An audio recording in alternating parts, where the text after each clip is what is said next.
আসসালামু আলাইকুম ভিউয়ার্স, আশা করি আপনারা সকলেই ভালো আছেন।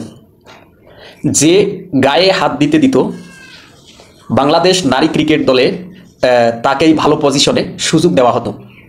আস্তাগফিরুল্লাহ। যত সময় যাচ্ছে, যত দিন যাচ্ছে, আমরা আরও বেশি শুনতে পাচ্ছি যে বাংলাদেশ নারী ক্রিকেট দলের যে প্লেয়ারগুলো কারা কারা আসলে যৌন হয়রানির শিকার। আমরা প্রথমে শুনলাম জাহানারা আলমের কথা। জাহানারা আলম সে নিজেই গণমাধ্যমে বলেছেন রিয়াসাত আজিমকে অত্যন্ত দুঃখের সাথে বলেছেন। বর্তমান জাহানারা আলম অস্ট্রেলিয়ায় সিডনিতে বসে আছেন। তো গণমাধ্যমের মাধ্যমে রিয়াসাত আজিমকে বলেছেন অত্যন্ত দুঃখের সাথে যে জাহানারা আলম যৌন হয়রানির শিকার, এবং কে তাকে এই হয়রানি করেছিল তার নামও বলেছেন। মঞ্জুরুল ইসলাম মঞ্জু, বাংলাদেশ নারী ক্রিকেট দলের সাবেক নির্বাচক। তো গতকালকে আমরা শুনলাম রুমানা আহমেদ, বাংলাদেশ নারী ক্রিকেট দলের সাবেক ক্যাপ্টেন। আমরা জানি যে Rumana Ahmed right arm leg break ball করে থাকেন এবং ব্যাট হাতেও রান তুলতে সক্ষম রুমানা আহমেদ। তো রুমানা আহমেদ বাংলাদেশ নারী ক্রিকেট দলের ক্যাপ্টেন ছিলেন, কিন্তু বর্তমান তিনি ক্যাপ্টেন নাই। কারণ বর্তমান কেন তিনি ক্যাপ্টেন নাই, তিনি ক্যাপ্টেন্সি কেন ছেড়ে দিলেন? তাকে যৌন হয়রানির প্রস্তাব দেওয়া হয়েছিল। সে এই যৌন হয়রানির প্রস্তাবে রাজি না হওয়ার কারণে তাকে ধীরে ধীরে টিম থেকে বহিষ্কার করা হয়েছে। আপনারা দেখেন যে রুমানা আহমেদের পরে এবার মুখ খুলেছেন টুম্পা খাতুন। টুম্পা খাতুন বলেছেন যে তাকেও যৌন হয়রানির শিকার হতে হয়েছে। টুম্পা খাতুনের পরে মুখ খুলেছেন হ্যাপি। হ্যাপি নামে একটি প্লেয়ার ছিল বাংলাদেশ নারী ক্রিকেট দলে, তো তাকেও যৌন হয়রানির শিকার হয়েছে। এরা সবাই ধীরে ধীরে এগুলো প্রকাশ করতেছে। আমার মনে হয় যে বর্তমান চারজন সাহস করে নিজের মুখ থেকেই এগুলো প্রকাশ করতেছে। তো আমার মনে হয় যে বাংলাদেশ নারী ক্রিকেট দলে এরকম আরও অনেকে আছে যে তারা তাদের ক্যারিয়ারের ভয়ে বা মান সম্মানের ভয়ে যৌন হয়রানির শিকার হয়েছেন, কিন্তু এগুলো প্রকাশ করতে পারতেছেন না।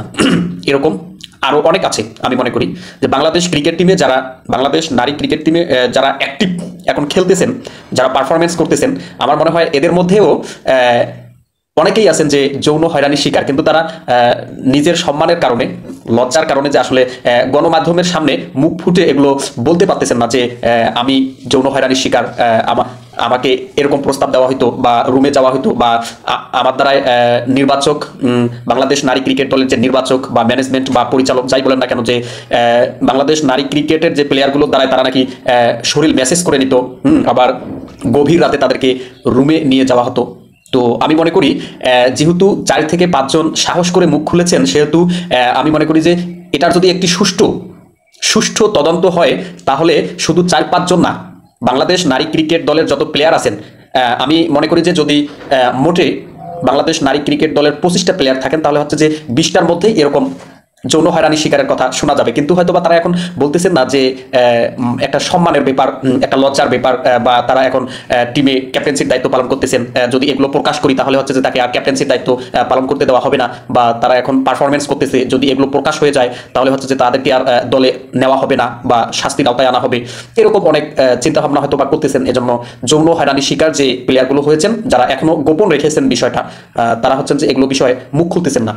তো রিয়াসাত আজিমকে সাক্ষাৎকারে বলা টুম্পা খাতুন এবং রুমানা আহমেদ, বাংলাদেশের সাবেক ক্যাপ্টেন, তারা যে কথাগুলো ডিরেক্টলি রিয়াসাত আজিমকে বলেছেন, এগুলো মিথ্যা হওয়ার কোনো আসলে চান্স নাই। কারণ আমরা দেখেছি যে রুমানা আহমেদ বাংলাদেশ নারী ক্রিকেট দলের ক্যাপ্টেন্সির দায়িত্ব পালন করেছিল, কিন্তু সে হঠাৎ করে তাকে ক্যাপ্টেন্সি থেকে সরানো হলো। কারণ কি? সেই কারণগুলো এখন রুমানা আহমেদ নিজেই বলতেছেন যে বাংলাদেশের যে নারী ক্রিকেট দলের যে নির্বাচকরা ছিল, যারা দায়িত্বে ছিল, পরিচালক বা ম্যানেজিং ডিরেক্টর যাই হোক না কেন, যারা নির্বাচক ছিলেন, তারা যদি বাংলাদেশ নারী ক্রিকেটের প্লেয়ারদের গায়ে হাত দিত, তাহলে তাদের কি, যাদের গায়ে হাত দিত তারা যদি একটু বলতো যে জি স্যার, আমি আপনার কথা শুনবো বা আমি আপনার সাথে আছি, তো তাদেরকেই আসলে ভালো পজিশনে দেওয়া হতো।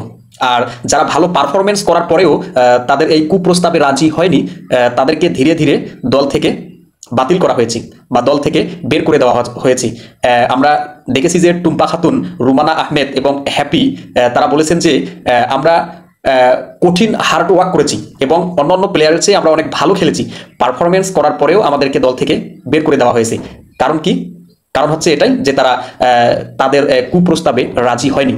তো আমি একজন ক্রিকেটের ফ্যান হিসেবে আমি মনে করি যে বাংলাদেশ নারী ক্রিকেট দলের যে নির্বাচক বা যারা এই কুকর্মের সাথে জড়িত, যারা নারী প্লেয়ারদেরকে কুপ্রস্তাব দিতেন, এটার সুষ্ঠু তদন্ত করে কঠিন শাস্তির আওতায় আনার জোর দাবি জানাচ্ছি আমি। ধন্যবাদ সবাইকে।